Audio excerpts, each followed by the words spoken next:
Well, good morning, everyone, and welcome to Tech Town, Detroit's most established business incubator and accelerator. I want to, first of all, before any comments, mention and acknowledge Ned Stabler, the CEO and the president of Tech Town, who's also the VP of Economic Development at Wayne State, and his office oversees the Detroit Revitalization Fellows program. So Ned, just kind of wave your hand. I think everybody knows him. To the 2015 Detroit Revitalization Fellows. I know many of you have come from other places to come to Detroit. Some of you are from Detroit and have left and are coming back just because of this fellowship. So, whatever the situation may be, welcome to Detroit or welcome home. And we're especially appreciative of having the mayor of Detroit, Mayor Duggan, here. Now, a lot of people refer to him in a lot of ways, all good. But he plays many roles, but the one that strikes me as one that he plays especially well is that of chief cheerleader, and I think we're all very fortunate that he does that role with such passion and skill. So thank you very much, Mayor. Detroit is a great American city, and it's poised on the brink of a historic reinvention. Many factors are certainly contributing to this momentum. The mayor, not the least of all, but also foundations such as the Kresge Foundation with Rip Rapson and many of his people here today.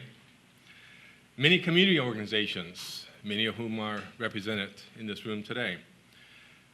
But certainly, our Detroit Revitalization Fellows are playing a big part in that transformation. Now, in a moment, you'll hear about some of the great work that the prior fellows have done. Individually, these projects may seem, somewhat small when placed against the enormous challenges of the city. But as a collective, as a group, they are really setting the city into a direction, a momentum. It's turning the tide. It's really helping the city move forward into a brighter future, more prosperous future. So thank you for all the Detroit Revitalization Fellows for all you've done thus far and will continue to do. It's impossible not to be optimistic being right here in Tech Town with all of you, and particularly with our new Detroit Revitalization Fellows. You, like the rest of us, believe in the city. You see the problems, but you focus on the opportunities for change. You're dreamers and doers, and very importantly, you are enormously talented, the best at what you do. I wish you good luck and look forward to keeping up with your very important work. And now it's my pleasure to introduce Greg Donnelly, the director of the Detroit Revitalization Fellows, who will introduce the fellows to you, the newest fellows, as well as talk about some of the programs. Greg?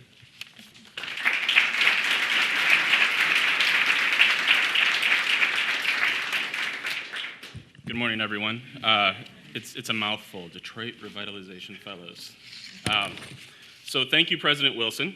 The Detroit Revitalization Fellows is proud to be part of Wayne State, housed in the university's Office of Economic Development, and proud to be based here at Tech Town. Our fellows are talented mid-career leaders, stimulating progress within Detroit's civic, community, and economic development landscape. Since being launched by Wayne State and our partners in 2011, 51 fellows from across the country have participated in 2 successive cohorts. We like to say that the network is everything, and as we get ready to welcome some new folks into our network today, I'd like to take a few moments to highlight some of the profound accomplishments of our fellows over the first 2 cohorts, highlighting the impact that they're having across Detroit. Diana Flora, Sandra Ustall, and Melissa Dittmer all played key leadership roles in Motor City Mapping, the most comprehensive database of Detroit's property ever compiled. They led teams of hundreds as they learned how to Blext, and giving Detroiters jobs using those tools that they developed to survey tens of thousands of properties. Amanda Gregory, she launched the Sunday Street Market at Eastern Market, giving budding entrepreneurs an accessible route, a much-needed chance to enter the formal economy. Marcus Clark and David Barna from our first cohort, they helped to create Source Detroit, which is now known as D2D. This program, it's facilitated $926 million, almost $1 billion, in spending with Detroit vendors from our city's anchor institutions last year. Thanks to the efforts of Justin Freed from Cohort 2 and Celeste Lane from Cohort 1, the Jefferson Avenue Streetscape project is being completed this summer. It will include the state of Michigan's first protected bike lanes. And because of the hard work and leadership of Eric Wilson and Susan Hopkins over 2 cohorts, the downtown business improvement zone is now a reality. Assessments on commercial properties will generate $4 million every year that will provide cleaning, safety, and landscaping services in and around downtown. And our fellows, they continue to contribute after their 2-year assignment is over as Detroit Revitalization Fellows. Michael Forsyth, he launched Revolve Detroit to activate vacant storefronts and help revitalize business districts in several Detroit neighborhoods while he was a fellow in our first cohort. And now he's working closely with Mayor Duggan's office with his administration on a program called Motor City Match. It's another great initiative that's pairing entrepreneurs with the physical assets that they need, the space that they need to do business, and thus helping to invigorate our commercial corridors. Rachel Persetz, she recently launched Live Detroit this year to be a one-stop shop for resources on how to live, work, and play in Detroit. And as managing director for place-based entrepreneurship right here at Techtown, Regina Ann Campbell from our first cohort leads the SWAT City program, which utilizes economic development and startup acceleration strategies to empower business owners in 7 of Detroit's historically underserved neighborhoods. Abir Lee, also from our first cohort, she's now program manager for Any Ideas. It's a program of the New Economy Initiative that celebrates existing businesses in Detroit, Hamtramck, and Highland Park. It rewards those who have the best ideas for growth with grants of either $10,000 or $100,000 to grow their businesses. And some of the small businesses that you all know and love around town, it's our fellows and their families who are pouring themselves into those businesses day and night. I'm only scratching the surface here in the last few minutes today. We could go on and on about the accomplishment of our first 2 cohorts of fellows. They are making a profound impact in Detroit, the benefits of which will last well into the future. And they are making that impact in all corners of our city. This next cohort of fellows that we are here to celebrate today will magnify our impact across the region. Our third cohort. I'm pleased to welcome you all, these 23 incredibly talented, driven individuals, to the network of Detroit Revitalization Fellows. I'd like to mention that half of our new fellows are already based here in Detroit, and the other half, they come to Detroit from as far away as San Francisco, and some of them, as President Wilson mentioned, they're using this fellowship as an opportunity to return back home to Detroit. Let's give them a round of applause.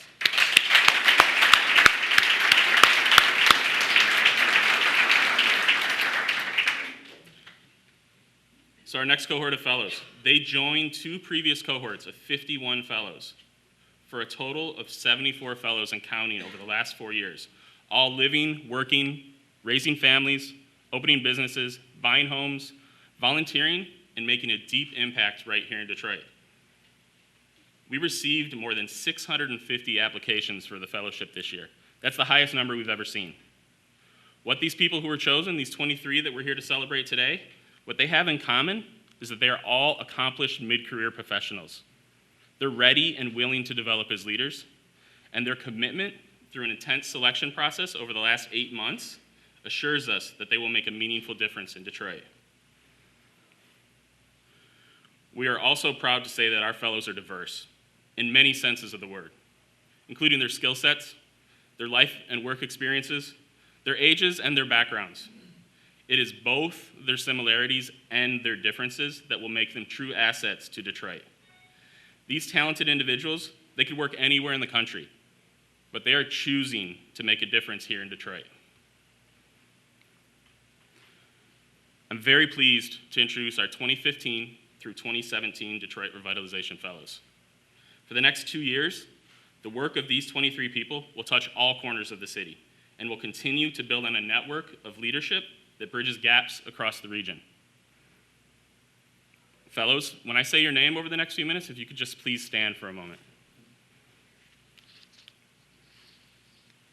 Many of our 2015 through 2017 Detroit Revitalization Fellows will be working in specific neighborhoods or targeted geographies all over the city. Weta Jones. She'll be the owner's representative for the Werner Crossing development with the Southwest Detroit Business Association. Thank you, Weta. Deb Hufftelling. She's going to be an urban planner with Henry Ford Health System, right down the street here. Richie Harrison. Richie will be community development planner with Detroit Riverfront Conservancy. Thank you, Richie. Martha Poter. Martha, she'll be an economic development program manager with Grandmont Rosedale Development Corporation. Thank you. Brittany Sanders. Brittany's going to be the community engagement manager with the Belle Isle Conservancy. Thank you, Brittany. Jerry Stroop, who's a senior project administrator right here at Wayne State in our Office of Economic Development. Thank you, Jerry. Asia Bonner. Asia is a program associate at Hudson Weber Foundation. And Charla Sanders. Charla will be the Employment District Program Manager for the Detroit Economic Growth Corporation. Thank you, Charla. For the following fellows, their work will be focused on multiple communities across the city, on the whole city, or even how an institution in our city is leveraged to benefit all Detroiters. Joel Harani-Hears. Joel will be working with the City of Detroit in the Department of Innovation and Technology as the Director of Open Data and Analysis. Thank you, Joel. Delphia Simmons. Delphia is the Passport to Self-Sufficiency Director at Coalition on Temporary Shelter.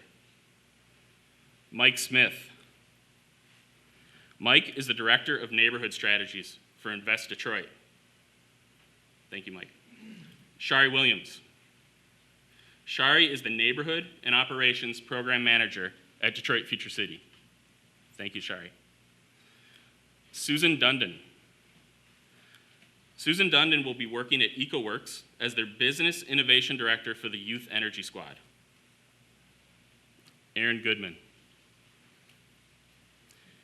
Aaron is Community Engagement Manager for the Community Development Advocates of Detroit. Thank you, Aaron. Taryn Hall. Taryn is Manager of Strategic Partnerships at Teen Hype. Anitha Ramadas. Anitha will be the Social Impact Researcher at Data Driven Detroit. Thank you. Kalisha Davis. Kalisha is Director of Community Outreach and Engagement at the Detroit Historical Society. Thank you. And Leslie Tom. Leslie is the Chief Sustainability Officer for the Charles H. Wright Museum of African American History. Thank you, Leslie. And this last group of fellows, they'll be working region-wide, building connections across borders in our metropolitan area. Jeffrey Nolish. Jeff is the Transportation Program Manager at Metro Matters. Samira Gayo. Samira is the Manager of Legal Education at Community Legal Resources. Thank you. Patricia White. Trish is the Development Director for the 8 Mile Business Improvement District with the 8 Mile Boulevard Association. Thank you. Gracie Xavier. Gracie is the Director of Corporate and Economic Development Strategy for Global Detroit. And finally, Melvin Henley. Melvin is the Project Manager for the Council of Creative Industries at the Detroit Creative Corridor Center. Could we please give all of our 2015 to 17 fellows a round of applause?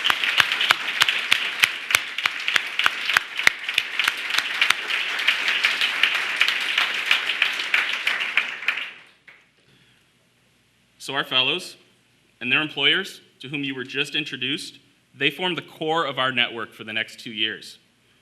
Welcome, fellows, and thank you, employers. We can't wait to see what you all will do together. And of course, none of this work would be possible without our funders, critical partners in our network. I want to thank everyone who has supported the Detroit Revitalization Fellows over the past 4 years.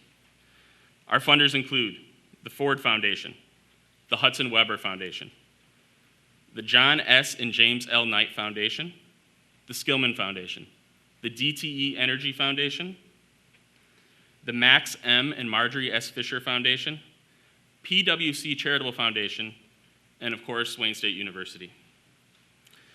And I'd like to say a very special thank you to one of our founding funders, the Kresge Foundation. Kresge's president and CEO, Rip Rapson, is here with us today to help me tell you about a special new initiative that will build on the accomplishments of our fellows thus far. Rip, would you like to join me up here?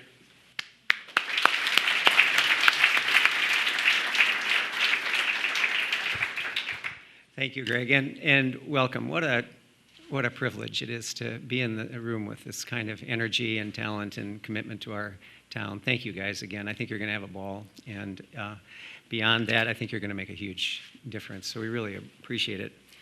You know, Greg called out some of our partners in this work, but I really do feel compelled just to say a special word about Dave Egner and Katie Locker, because many years ago, as some of you may know, the Hudson Weber Foundation started a new strategy called 15 by 15, under which they hope to attract 15,000 folks to the corridor by 2015. I remember Dave coming and talking to me and saying, you know, is this too audacious? Is this sort of out of the question? My board may or may not be able to buy into this.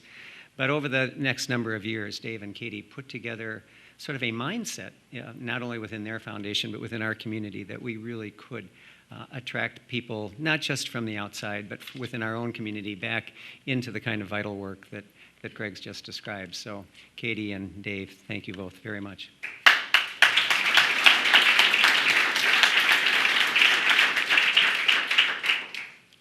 You know, I'm always a little sheepish about standing between an audience and Mayor Duggan. He, for all sorts of reasons.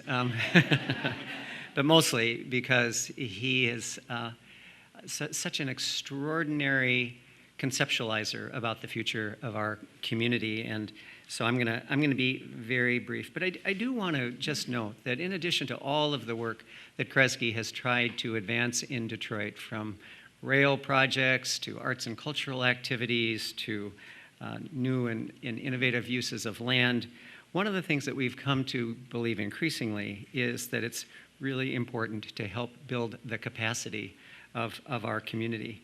That's a little bit tricky because I think we all kind of have a sense of what economic development might mean, what transit reform might mean, what housing rehabilitation might mean, but capacity is sort of more of an elusive term. So I want to just say a word about why we feel so strongly about it. Civic capacity is what it takes to see challenges, to draw up plans sufficient to meet them, and most importantly, to muster the time, the energy, and the creativity to move on those plans. Civic capacity is what brought Detroit through a harrowing municipal bankruptcy, as institutions from the public, the private, and the philanthropic sectors all came together in entirely different ways. Civic capacity is urban muscle tissue, to use one sort of metaphor. To take the idea in another direction, you might say it's our bandwidth. Civic capacity, to cite one example, is what we're tapping into in the Kresge Innovative Projects Detroit program. There we received more than 100 proposals for transformational changes in city neighborhoods, proposals from neighborhood-based organizations. And in April, we announced funding for 18 implementation and planning grants, from the conversion of an abandoned home into a new prototype greenhouse, to the creation of fitness parks, to the expansion of the downtown boxing gym. We look forward to hearing about more exciting ideas from across the city from the second round of applicants this fall. And right here in this room, if you ask me what we mean by civic capacity, my answer is to think about the fellows you've just been introduced to, and 3 more fellows that you're going to meet in just a few minutes. Civic capacity is what these fellows enhance in Detroit. Civic capacity is high-energy people rolling up their sleeves and immersing themselves in the wicked problems that lie before them. Civic capacity is intentionality. It's leveraging years of experience and well springs of inspiration to make a difference in this community. As we've seen and experienced, Detroit is a community that dynamic young people, dynamic young leaders, are drawn toward. This is a community that some of the most enterprising young people in America want to be a part of. And now, it seems to me more than ever, Detroit offers reasons for its most talented young people to stay. They are coming and staying not just to altruistically work for Detroit, they're becoming part of Detroit. More and more find Detroit an irresistible place to sink their roots, open a business, buy a house, raise a family. And that includes a good number of our former fellows. Today, we're harvesting and extending what we've learned in working with the Detroit Revitalization Fellows and announcing a new fellowship initiative called the Kresge Mayoral Fellows. 3 fellows from prior cohorts will take a vital, advanced assignment in the office of the mayor. It's funny, I gotta go off script for just a moment. If any of you ever are tempted to go to dinner with Mayor Duggan, you probably should decline. I sat with Mayor Duggan, and it was fascinating. I sort of expected him to talk all about the kinds of things he's doing in City Hall, and although he did a little bit of that, he really wanted to know what we were up to. And I mentioned the Revitalization Fellows program, and he sort of perked up. And I'm not sure he knew a great deal about it. He knew a little bit about it, but he didn't know a great deal about it. And so I walked through some of the projects that had come out of the Fellows program. I walked through some of the folks who had been through it. And he really got excited, and he said, well, why don't I have any of those? And I pointed out to him that he did, but that's all right. The point was taken. He said, well, how about, can I get 10 of them? And I said, sure, why not? And so I went back, and Benji Kennedy and some of the other folks in our office said, well, 10 might be a little bit of a stretch, but why don't we look into it? And so what we have done is work with the mayor's administration to figure out whether we couldn't at least get them 3 to start with. And these 3, I think, are going to be brilliant attachments to an administration that has already been extraordinarily impressive in its ability to marshal competence and political sophistication.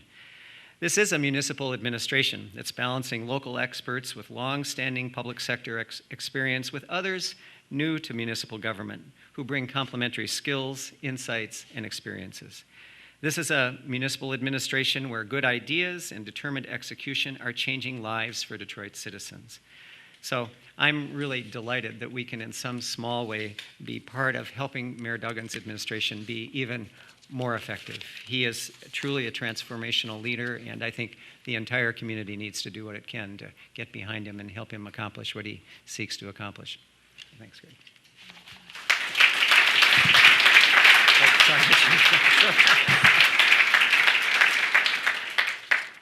Thank you, Rip.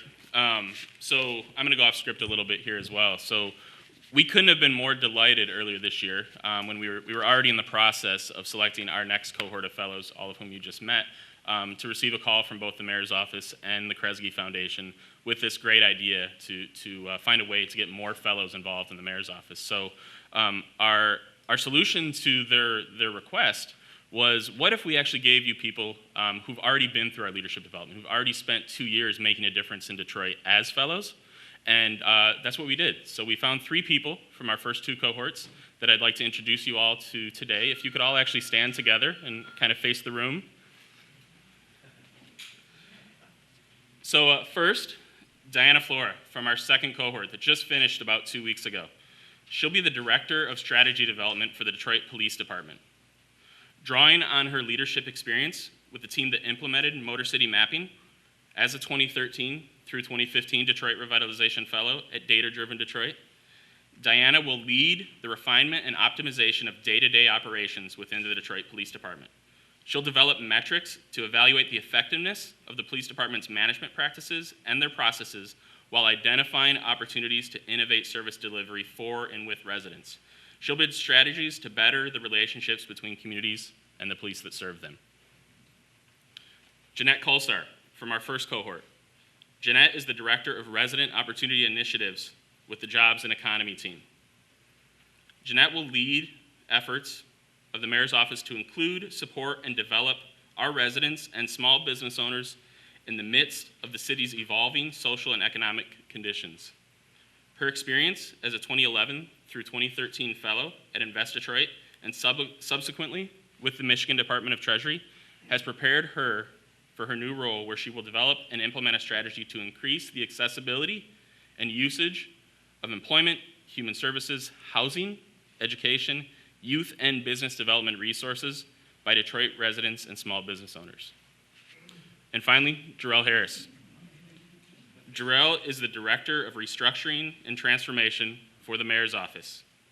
As a 2013 through 15 fellow, Jarrell led the implementation of the Hope Village Initiative, a long-term, comprehensive, place-based strategy for the 100-block area around Focus Hope's campus.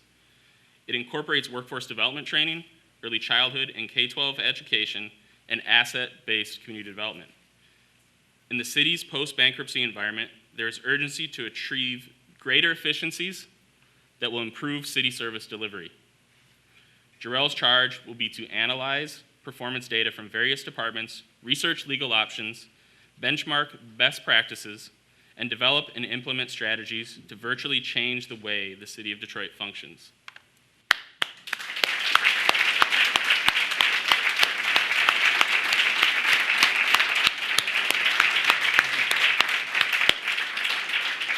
Thank you to all three of you. I'd now like to invite Mayor Duggan to join me up here for a couple of minutes to share some thoughts with you all. All right, well, isn't this a great day?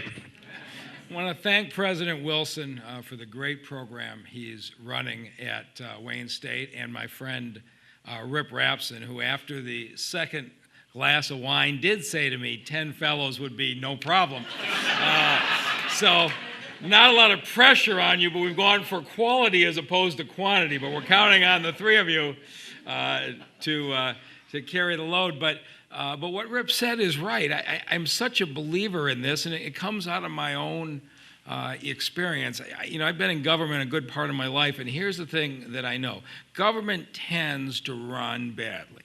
And the reason it tends to run badly is that if you're going to get really talented people for a portion of their careers, you either have to get folks who are retiring from their private sector careers and still have enough energy left to take on government, which is no picnic if you're used to dealing with the private sector, or you've got to spot talent at a very early age, because once folks tend to get to the point where you're looking at college tuitions and the like, people have lifestyles that they can't switch to the public service side. And so when I worked for Ed McNamara, who was the county executive, I was 28 years old, and he made me the deputy county executive and put me in charge of 5,000 people. And he said, I want you to go try and find the most talented people we can get in the early part of their career, because the problems are so serious, that's what we need.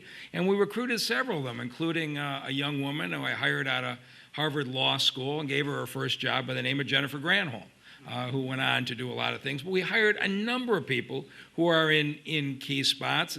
About the same time, John Engler, who was governor, hired a young fellow named Mark Murray and gave him a big job on the state side. He went on to be the president of Grand Valley University, a big reason why Grand Valley is what it is today, and now he's the CEO of Myers. But that public service in his heart caused him to put 2 Myers in the city of Detroit, something that another CEO wouldn't do. The interesting thing is, once you've been exposed to this public service side, your life can take so many different valuable paths. And so as Rip was talking to me, I know he calls you mid-career, but looking at the ages of the people in the room, you're all younger than I am, so I think you're early in your careers. But when he started talking about identifying the talent that had public service in your heart, whether you're at a nonprofit or a local community organizing group, whatever, I thought, this is just such a great way to identify who the emerging talent is, and for you to find out if this is really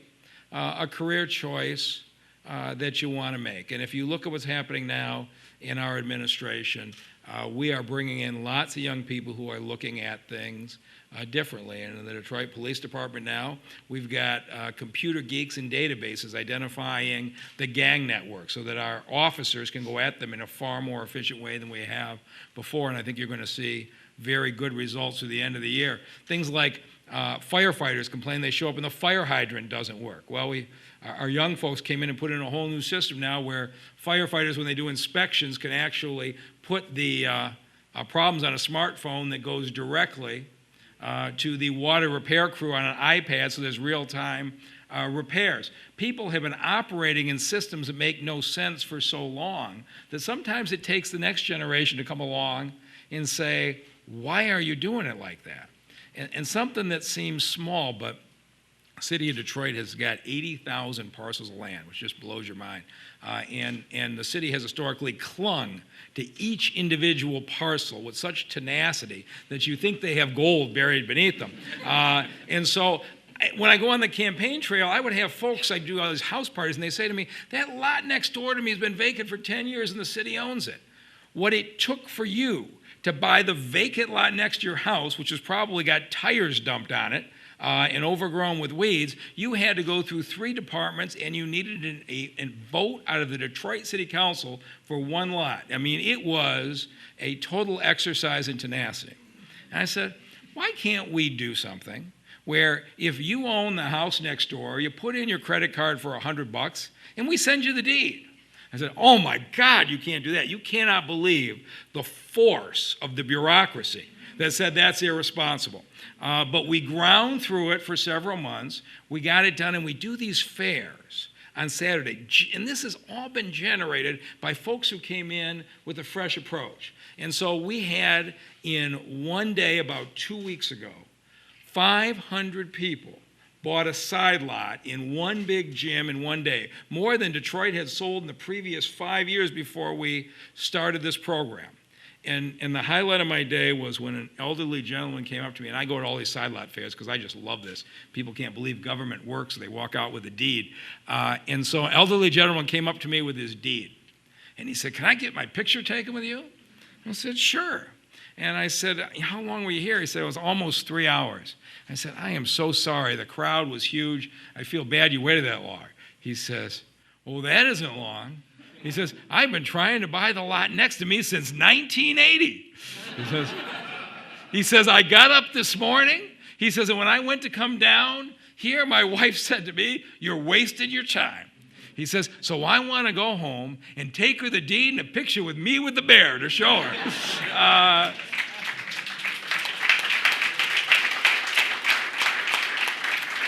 That's what we're doing now. And for all of you who have been placed in so many critical organizations, what I hope you bring is a new perspective, a new idea. You don't listen to the folks who said you can't do it like that, but you continue to press change. Because if you find in your heart that you've got the thing that drives you to want to make the world better, even when you run into resistance, there are no limits to your career opportunities. I just think this is a wonderful program, and I just wanted to come and say congratulations. I'm excited for your next 2 years. Thank you.